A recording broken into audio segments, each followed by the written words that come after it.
Jeg vil gjerne få en avklaring på hvordan statsråden oppfatter Høyres merknader om forhandlingsinstituttet. Vi har ikke noe sted i innstillingen skrevet at vi vil avvikle dette, og vi har i en rekke andre innstillinger skrevet at vi vil beholde det, men vi beskriver hva vi vil ha endret ved det. Og jeg oppfatter nå at statsråden reiser rundt og skremmer bøndene med både Høyre og Fremskrittspartiet. På nettsidene til departementet så ligger noe av talen fra Lillestrøm til Bondelaget, hvor det står følgende, sitat, «Hvis forhandlingene fører til brudd neste år, vil ingen være bedre tjent med det enn de som vil forhandlingssystemet til livs. Eller som Høyre velger å uttrykke det, se jordbruksforhandlingene mer i sammenheng med statsbudsjettet. Det er det som er alternativet til forhandlinger og utforming av virkemidler gjennom felles prosesser. Jordbruket blir da en post på statsbudsjettet.» Jeg spør, er ikke jordbruket en post på statsbudsjettet nå? Statsråd Brekk. Jo, resultatet av eventuelle forhandlinger blir en post på statsbudsjettet, det er riktig. Og det er riktig, som jeg har understreket, at Høyre har utfordret forhandlingsinstituttet gjennom sine merknader, både i landbruks- og matmeldingen og gjennom det som her er reflektert i forbindelse med jordbruksoppgjøret. Og det som er poenget, synes jeg, er at vi har i dag et system som næringen selv er opptatt av å forsvare.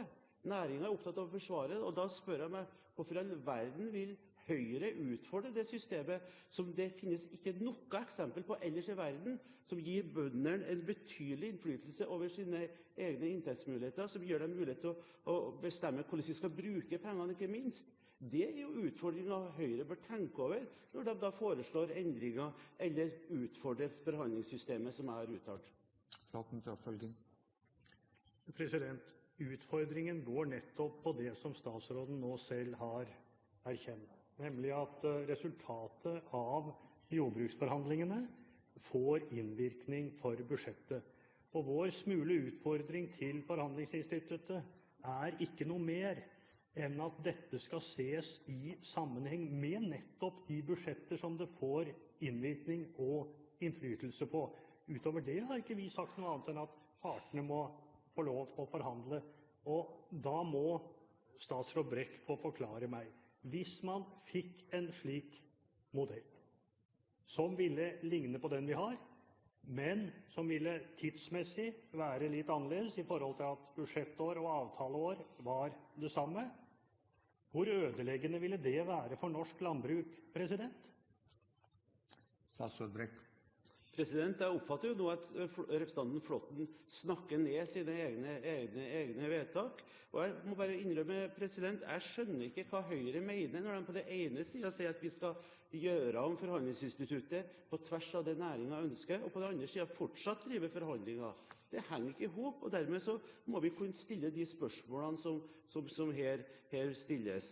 Det som er poenget med forhandlingsinstituttet, den norske matmodellen, importvernet, markedsreguleringssystemet, er jo at det gir næringen betydelig innflytelse over sine egne framtidsmuligheter. Så forhandles det, og dessverre så greier vi ikke å få til avtale i år, men likevel så har vi da vist at vi har fått til avtaler alle de 6 årene før vi har vært i regjering.